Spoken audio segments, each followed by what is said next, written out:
Al Quoz മോളിലുള്ള Jalpan vegetarian restaurant re open ആയിരിക്കുകയാണ്.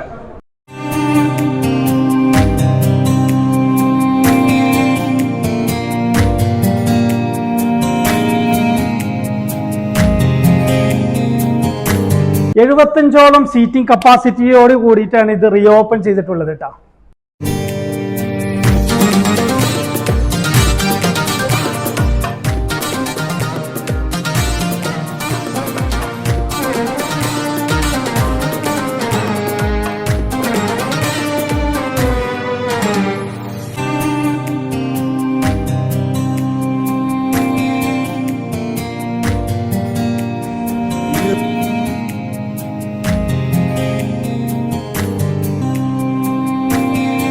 കൂടാതെ ഫാമിലിക്കായി തന്നെ പ്രത്യേക ഏരിയ തന്നെ സജ്ജീകരിച്ചിട്ടുണ്ട് കേട്ടോ. വളരെ ബ്യൂട്ടിഫുൾ ആയിട്ടാണ് ഇത് സജ്ജീകരിച്ചിട്ടുള്ളത്.